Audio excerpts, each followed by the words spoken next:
Our Group 1. Our team members are Stacy, Joyce, Ashley, and Betty.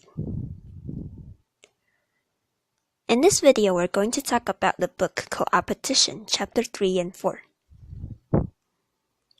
As the opening chapter pointed out, business is not exclusively war, nor is it exclusively peace. Therefore, we use game theory to help us get beyond those oversimplified outlooks.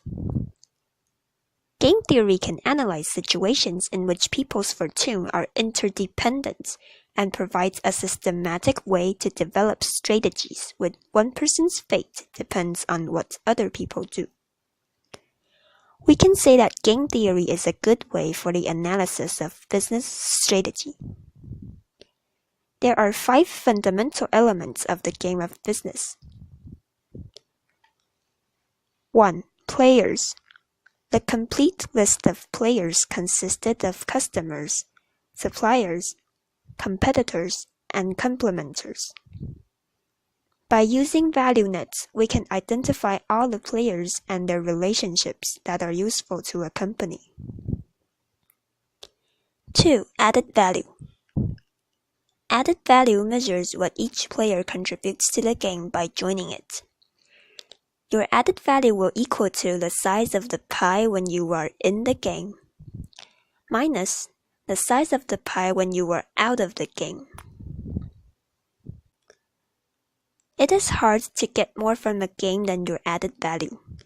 If you ask for more than you bring, what you have left for everyone else to divide is less than the pie they could create without you. The added values recognize who has power in the game and who will get the big payoffs. According to the result of card game, when calculating their own added value, many players usually don't put themselves in other players' shoes. In the end, they might overestimate or underestimate their added value. This can determine who has the power in the game and who will get the big payoff. 3. Rules. Rules structure the way the game is played. There are many rules governing negotiation in business. However, in the real business world, there is no universal set of rules, and they can come from custom, contracts, or law. Putting in a different rule can produce a big difference in the way a game is played out. For instance, in the card game example, if a simple rule just added that only Adam can make offers, this becomes a one-shot negotiation. Both of the sides can only do a negotiation for one time. If both accept, the deal is done. If both reject, the deal is over. In the first negotiation, Adam offered $50, and this offer is accepted. Then 2 sides will split up the $100. This may be the most common result because no one would be unfair. The other situation will be if Adam offers less than $50. He might get turned down and get nothing in the end. Therefore, to analyze the game, Adam has to put himself in the student's shoes and recognize that the student is likely to accept the offer as long as he or she gets some money. Put yourself in other players' shoes and imagine how they will play the game will help you to anticipate their reactions to your actions. Think carefully about the initial move because that will lead you to where you want. 4. Perceptive. Tactics. Perceptions are also important in a negotiation. When 2 partners set up a business, they often include a rule specifying what to do if one of the partners wants to end the relationship. This is what we call Texas shootout. The dissatisfied side has the priority to state the price. However, what if your partner values the venture less than you? For example, you think the venture worth $100, and you know your partner only values it at $60. Then the right strategy is to figure out the price at which your partner would be equally satisfied with. Therefore, you have to try hard to find out how your partner views the business through your negotiation. Otherwise, a disagreement over valuation would lead to the breakup. Figuring out the way people perceive the game is important in the game because it influences the moves they make. These differing perceptions not just have subtle influence on how the game is played, but are fundamental parts of the game itself. The devices used to shape perceptions are tactics. 5. Boundaries, scope.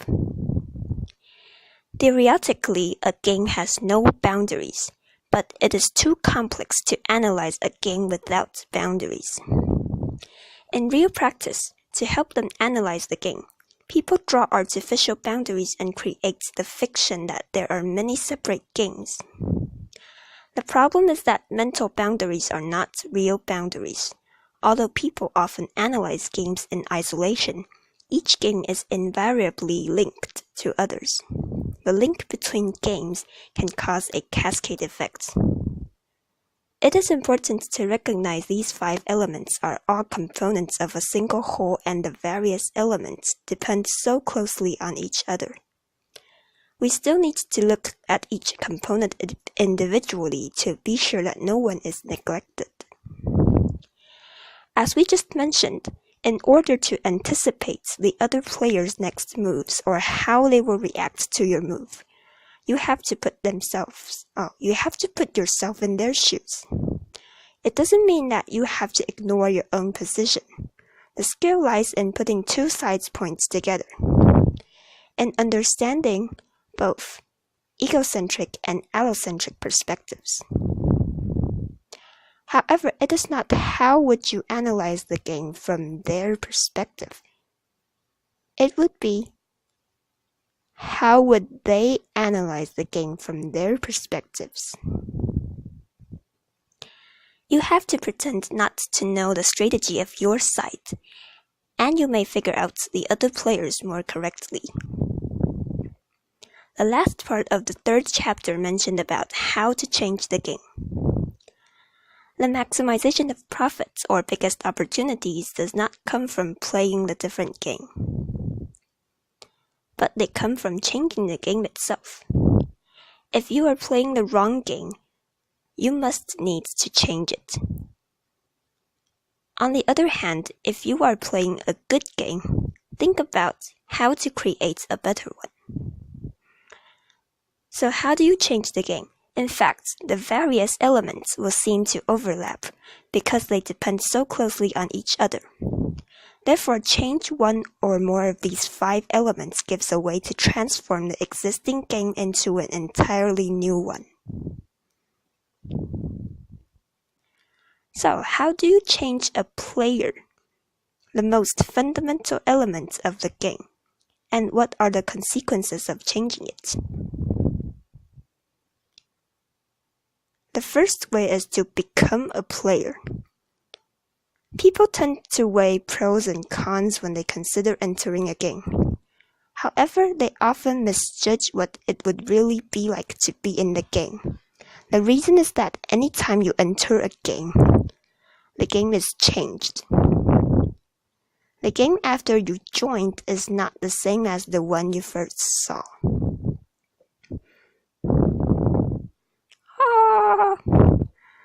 The 3 different examples in the book illustrates how the player entry would change the game.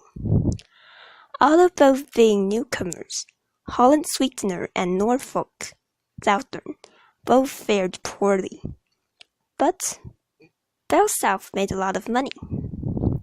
The reason is that it identified who stood to gain from its entry. It is very tempting just to go ahead and bid when you're asked to. However, there are some reasons to look before you leap, or not leap at all. Here are 8 hidden costs associated with making a competitive bid. A. There are better uses of your time. Making a bid typically takes a lot more time and effort. that time should take priority of serving your own customers. It is smarter to do that than chasing others' customers. B. When you win the business, you lose money. Think carefully about the reasons why customers choose you. If it is because that you offer the lower price, the customer may not be that loyal. Once he is not satisfied with the price, the customers may leave. C. The incumbent can retaliate. Winning customers is not the end of the game. The incumbent supplier is quite likely to respond. He may not get your customers, but he can surely force you to lower the price. So if this keeps happening, the results might end up with a lose-lose situation. D. Your existing customer will want a better deal. The business will always lower the price in order to get a new account. However, if the existing customers finds out the lower price the business offered to a new customer, they will have a reasonable case to get you to offer them a lower price, and that would be a big cost. E. New customers will use the lower price as a benchmark. The price you offer at the first time in order to get the business might become a benchmark in the bidding for the new customer. F. Competitor will also use the low price as a benchmark. Your competitors might expect you to come in with a low price. Then existing customers, future customers, and your competitors will all use the low price as a benchmark in the future. G. It doesn't help to give your competitors a better cost position. If you are with Coke, you don't want to help Pepsi to get a lower price. You will help your competitor's customer and thereby hurt yourself. H. Don't destroy your competitor's glass houses. Lowering the competitor's profits isn't necessarily smart. If you lower your rival's profits, he has less to lose and might become more aggressive. It is potentially dangerous. The other way to change players is to bring in other players. That includes A. Bringing in customers. Bringing more customers has one obvious benefit. It is a bigger pie. Besides, bringing in new customers lowers the added value of all the existing customers. There are several ways to bring in customers. Educate the market, or pay them to play, or subsidize some customers, or become your own customer to develop the market. B. Bringing in suppliers. How do you bring suppliers into the game? Just as with customers, one way is to pay them to play. While there is another way to bring in suppliers. Form buying coalitions. Forming buying coalitions is a powerful strategy to bring in more suppliers. And the other way is becoming your own supplier to assure supply and create competition. C. Bringing in complementers.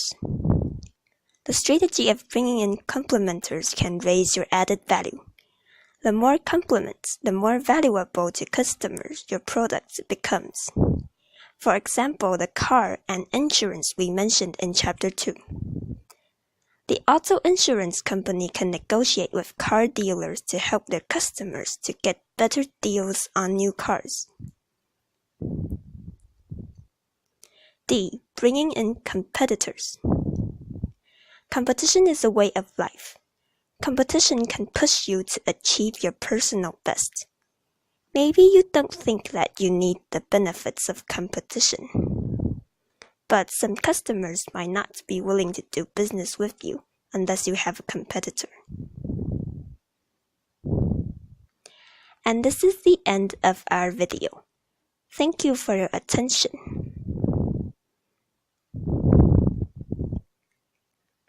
and we wish you a happy Halloween.